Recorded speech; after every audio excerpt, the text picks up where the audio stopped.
What's up, DC Nation? Welcome back to another video. And guys, like the video, give it a big thumbs up. If you're new to the channel, make sure you subscribe so all this great DC Comics content every day they don't want to miss. Now guys, Year of the Villain, Arison. It's pretty much a 4-issue miniseries that is like the finale to the whole Year of the Villain thing that Scott Snyder and James Tynion, or Tyon, has been doing for the past year now. So it started out great. It went to the whole Justice League series. They did a lot of tie-ins and different comic books like Batgirl, Batman with the whole Sea of Bane stuff. Well, it was like very loosely connected, but still, it was a great story arc, and it kind of ended abruptly in the Justice League series. Well, that's what I thought. But it turns out you had to finish the storyline in a separate miniseries, this one.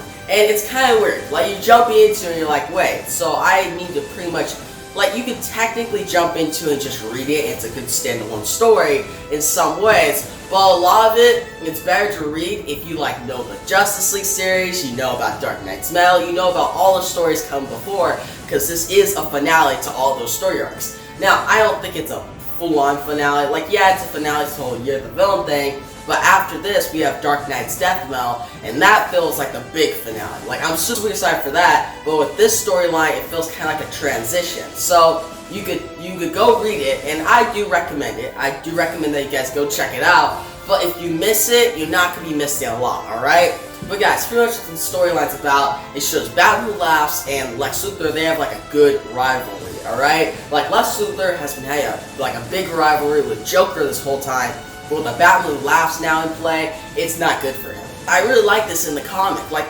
throughout the 3 issues, that's the thing that's driving. Like, you see Lex Luthor talk to him before he became Apex Lex, talking to the Batman Who Laughs like 1 year earlier. The Batman Who Laughs is pretty much in like containment. Lex Luthor has control of him. Like, Batman Who Laughs can't do anything, and he's laughing. He's like, hey, someday we're gonna come face to face, and I'm gonna win. And Lex Luthor's like, yeah, sure. I barely doubt that. But then fast forward to where we are now. He's now Apex Lex. He's out pretty much going to different Earths in the multiverse, destroying them because he works for Perpetua. And guys, Perpetua is pretty much like this godlike being, the mother of the universe, which she's okay. She can look scary sometimes. She can look at you pretty damn cool, but at the same time, she can be super generic, alright? Like, sometimes I just don't care.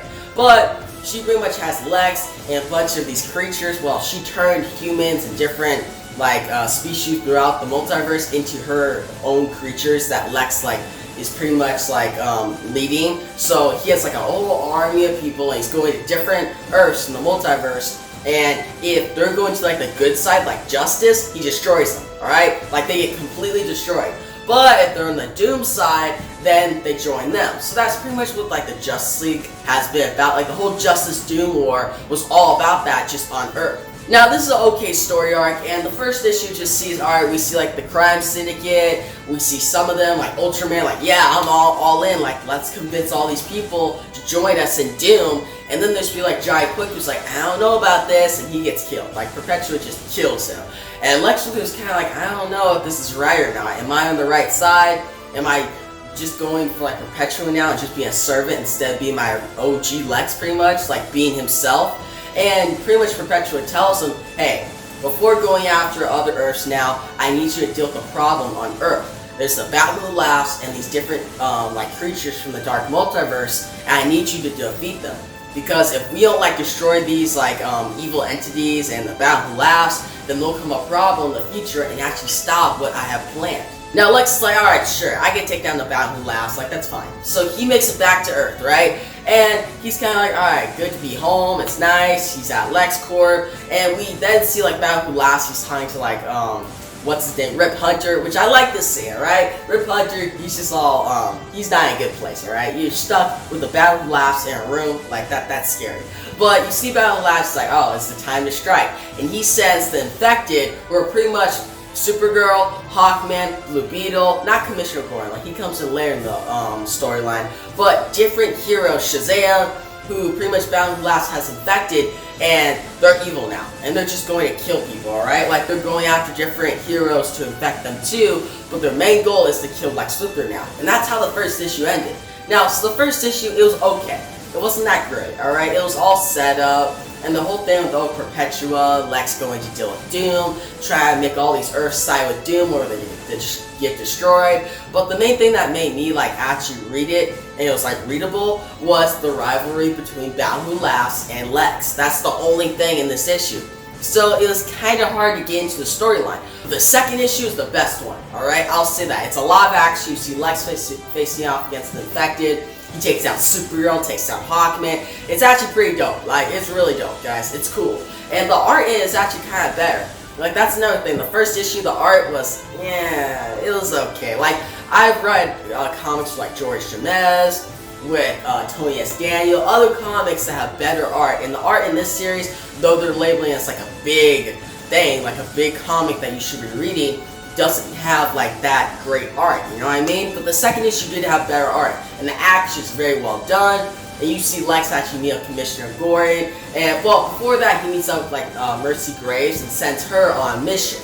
And he goes to like the Hall of Justice. The heroes are gone. Like, if we all remember, guys, in the Justice League series, they got banished. Like, they got banished from Earth, and Earth has been taken over by Doom.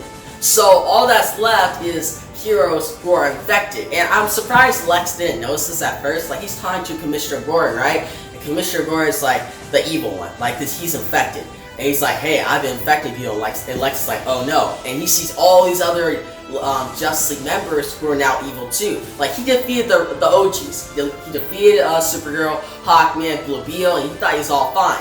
But now he has to face off against all these other League members who are even more powerful. So that's not good. But turns out he sent Mercy Graves to get help from Joker. So that was a good cliffhanger. Like, I thought the art in this issue was good. Like, the second part, the review that Joker's joining was awesome. Seeing Lex fight off against the different Infected was cool, and it started getting really interesting. I even like the part with like Battle Who Laughs actually has the Phantom Stranger in like containment. Like, he has the Phantom Stranger and he can't do anything about it. So, and that's a big thing, because with Dark Knight's Death Metal coming soon, we know it's going to be kind of supernatural, like different supernatural characters that actually showed up in the Justice League series. So to see like the Phantom Stranger, one of the Trinity of Sin, I think that's one. It's like Pandora, the Phantom Stranger, and what's his name? I think it's Spectre. I think it's, or no, Dr. Fate or Constantine. It's one of the others. But he's actually trapped with the Battle Who Laughs, and that's a big thing, guys. You may think, you probably read through the comic and you're like, oh, whatever. But that's probably the important thing in Dark Knight's Death Metal, so I thought it was really interesting in the second issue. Now, the third issue, I have problems with, alright? Because it's okay, you see Lex get out of there, get saved by Joker. It actually starts out very well, right? And you have an awesome, like, image of Joker just shooting. Like, it's pretty legit. Like, it looks cool. He has the guns, takes down the Infected, gets away with Lex. And you actually see like the first debut of Punchline, which, guys, people were making a big deal about when this comic came out. I didn't read it yet, and they're like, oh, Punchline, it's her big debut, and that's all they're talking about. But she shows up in like a couple of panels, so I didn't, it wasn't a big deal to me at all. So I was like, whatever. But we also see like Monsieur Mala, the Brain, and I like that stuff. But then after that, we go into Joker's mind. Lex is like, hey, I need to find out some stuff. And it just gets kind of boring because it's just a bunch of dialogue. That's all it is. And you see the Battle Who Laughs like, hey, it's time to go to battle. And it's just a bunch of like setup, a lot of setup in this third issue for like the final issue. And by the end of the issue, Lex just recruits a bunch of his villains that he has like enhanced, like Captain Cold, Black Manta. And now they're going to face off against the Infected and Battle Who Laughs. So now it's just a standoff, and the final issue will just be a big, all-out battle. So that's cool, but for this third issue, it was kind of boring. Like, I kind of dozed off, because it was just a bunch of dialogue. And you guys know how James Tynion, he can actually, like, overwrite a lot. Alright, guys, if you remember, what issue was it? It was Justice League Annual #1, I think, which, like, the introduction to Perpetual, like, when she actually got out, that was so overwritten. Like, I did not like that issue. Like, the story itself was good, but like reading so much of it, it becomes like a chore. And I felt like this third issue was that, like, totally. Like, the art was okay, and it started out well, but as the issue dragged on, I was just like, okay, is this issue done yet? So yeah, guys, the third issue would be my least favorite. The second issue would be my favorite, and the first issue is kind of middle of the road. Like with the first issue, it's just all set up. The second issue was like action, good art. It was not overwritten. It was actually pretty enjoyable. I was liking the series. And the third issue was just overwritten. Like, it started out great, like I said, with Joker coming on board. But as we went on, I was just like, okay, let's just get to the final issue. Like, I just want to read it, alright? Because this third issue is just a bunch of setup. I want to see the battle who laughs and Lex Luthor finally face off and see who wins. Well, I'm pretty sure I know who wins, because with like Dark Knight's death knell, with them saying that like the dark multiverse has now consumed Earth again, with the whole synopsis, I'm pretty sure the battle who laughs actually wins this and Lex Luthor loses, so it kind of spoils this whole storyline. But I'm still excited to see what happens in the final part this for Wednesday. Like, I'll probably review on Thursday, but because there's a lot of comics like Robin, 80th anniversary, 100-page comic. Batman number 91, Justice League number 43, so I'm going to put those first before this one, but I'm still excited to read it and I will be reviewing it. But guys, overall, I'm going to give the series so far a 7.6. It's solid, I do recommend it, just at times it is a chore to read because James Tynion, however you pronounce his name, can overwrite sometimes, and the art isn't like the best art in the industry. Like, it's okay, but it still has a lot of enjoyable moments with Lex fighting off the infected, some interesting stuff like the Phantom Stranger, and some stuff to look forward to in the final issue. So go check it out, guys. But if you've already checked it out, in the comment section below, tell me what you thought about it. Did you love it? Did you hate it? Did you like the whole Lex Luthor versus the Batman who laughs? Do you think that's pretty interesting? Do you think James Tynion actually overwrites sometimes? Do you think, oh, it's kind of a chore to read the comics that he writes? Or are you just fine with it? And are you excited for the final part that's coming out this Wednesday? If you guys, if you like the video, give a big thumbs up. And if you haven't yet, bro, subscribe to the channel so there's great content every day that you don't want to miss. And yeah, guys, that's the video, and peace out.